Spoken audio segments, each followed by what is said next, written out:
Bonjour, c'est Morgane sous la rue. Vous y remplissez votre cabas de victuailles chaque semaine, mais connaissez-vous l'histoire de la halle centrale ? Savez-vous par exemple que la criée du boulevard de la Liberté fut construite sur le site d'une ancienne église ? Que les halles des Lys avaient jadis une sœur siamoise, boulevard Laennec ?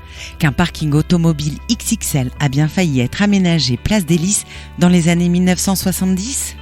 Mine de rien, le temps passe, sans crier gare, et la criée vient de fêter son centenaire.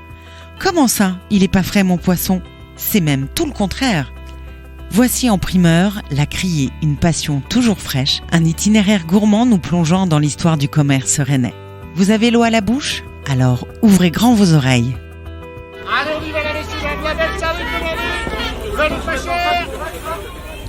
Un samedi de bon matin, place des Lys. La population rennaise est exacte au rendez-vous du marché, comme chaque semaine. C'est un ballet de cabas et de poussettes qui commence, tandis que les marchands haranguent le client. À quelques centaines de mètres de là, boulevard de la Liberté, la halle centrale déploie ses étals de produits frais, mettant l'eau à la bouche des fins gourmets. À Rennes, le bien manger est devenu une religion et c'est d'ailleurs sur le site d'une ancienne église que ce temple alimentaire fut construit. Nous sommes au XIe siècle. Un premier édifice religieux dépendant de l'abbaye de Saint-Georges sera érigé à cet endroit. Il deviendra une église paroissiale en 1230. Reconstruite au XVe et XVIe siècle suite à l'effondrement de sa tour, elle prendra le nom d'église Toussaint jusqu'à sa démolition en 1801. Incendiée dans la nuit du 1er décembre 1793, cette dernière avait été entre-temps transformée en écurie par les troupes de la République, également appelées Armée de Mayence. Pour l'anecdote, les pierres de l'église et du cimetière voisin serviront à la construction du mur du jardin du Tabor le long de la rue de la Palestine. Raconter la halle centrale, également appelée la criée, c'est d'abord tirer le fil de l'histoire du commerce rennais. C'est également s'arrêter sur la vague de nouvelles constructions qui changèrent durablement le visage architectural de Rennes. Commencée en 1913 sur les plans de l'omniprésent architecte Emmanuel Leray, la construction de la criée fut très vite interrompue par la guerre. Celle-ci ne reprendra qu'en 1921 pour s'achever en 1926. Un siècle plus tard, le marché couvert est toujours là, comme les halles de la place des Lys, même si ces dernières ont bien failli être sacrifiées sur l'autel de l'automobile triomphante dans les années 1970. Ce n'est rien de dire que le paysage urbain aurait été radicalement transformé par ce parking en silo. C'est le cœur de la ville qui aurait cessé de battre, mais fort heureusement, les halles sont toujours debout et l'un des plus grands marchés de France continue de battre son plein chaque semaine. Depuis 1986, l'art tutoie le lard du côté de la halle centrale, avec l'installation d'un centre d'art contemporain justement appelé La Criée. En 2018, le marché couvert a officiellement repris le nom de Criée, marché central, et continue plus que jamais de cultiver le bien manger à l'image des nombreuses animations gustatives organisées. Mais revenons au commencement. Au XIXe siècle, Rennes veut franchir une nouvelle étape sur la route de la modernisation. Embellir et renouveler l'image de la ville passe bien sûr par la construction de bâtiments assez vastes pour accueillir des enseignes commerciales et assez beaux pour aller chez les clients. Les architectes de la ville, Jean-Baptiste Marteneau et Emmanuel Leray, vont se charger de donner à Rennes son nouveau visage en édifiant des équipements et des magasins répondant aux critères de qualité et d'hygiène. L'emploi de nouveaux matériaux va notamment marquer cette métamorphose urbaine. Marteneau utilisera la fonte pour les halles de la place des Lys en 1869. Plus tard, Leray misera sur le béton, utilisé lors de la construction des magasins modernes rue Le Bastard ou l'immeuble art déco des Nouvelles Galeries, aujourd'hui Galerie Lafayette. Outre le choix de nouveaux matériaux, l'emplacement des commerces se révèle d'une importance stratégique et le soin apporté au décor des façades d'une minutie extrême. L'esthétique est de mise, agissant comme un signal dans la ville.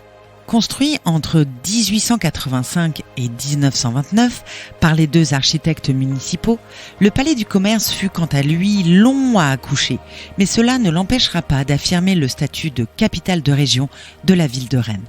Et les halles dans tout ça ? Plusieurs marchés couverts alimentaires coexistent à Rennes au XIXe siècle, chacun avec sa spécialité. Dès le début du siècle, une halle au pain et à la viande a ouvert ses portes quai d'Orléans. En 1820, c'est une halle au blé qui pousse sur l'ancien site de l'église Toussaint, construite par l'architecte municipal Joseph Goyer. En 1824, son successeur Mathurin Crucy tisse une halle aux toiles sur la cale du Pré-Beauté. Au mi-temps du siècle, Vincent Boullé édifie enfin une halle aux poissons et aux légumes rue de Nemours et une halle aux viandes place Sainte-Anne.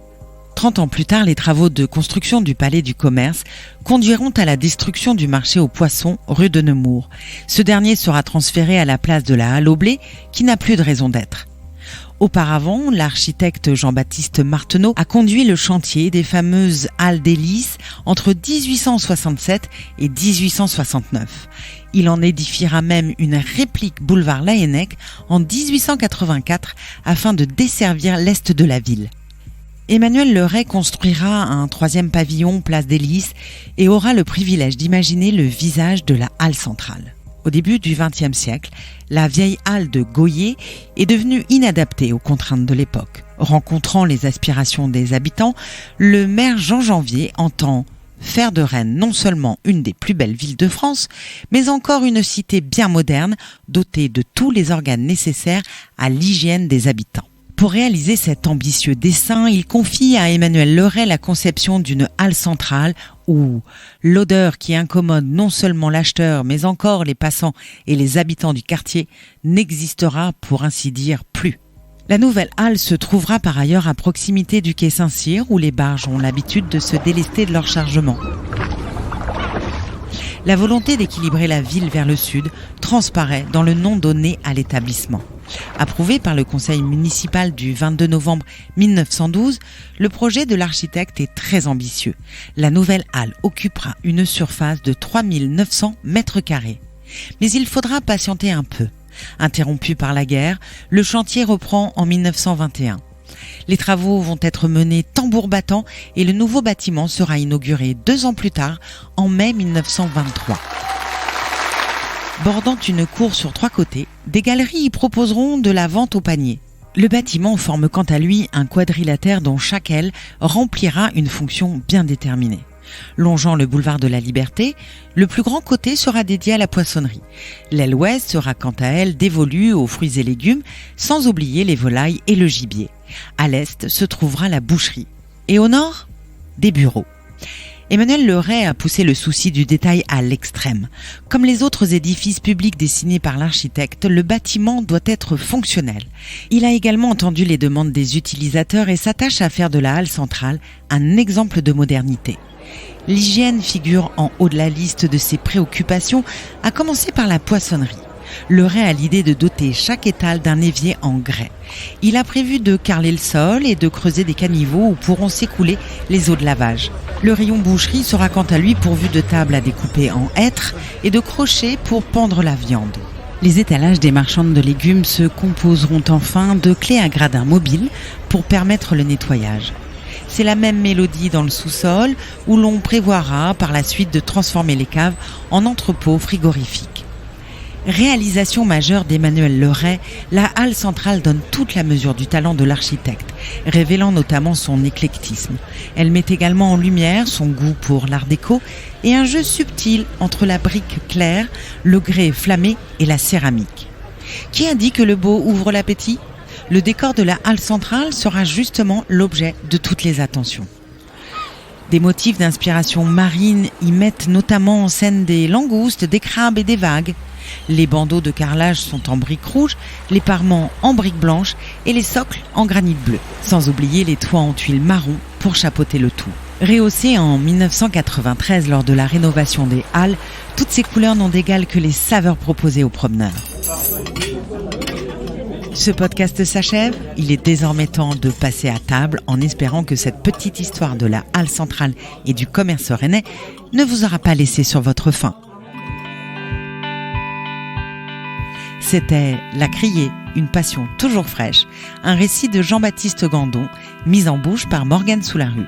Je vous dis à bientôt pour un nouvel épisode de Raconte-moi Rennes, votre série de podcasts sur l'histoire de notre ville.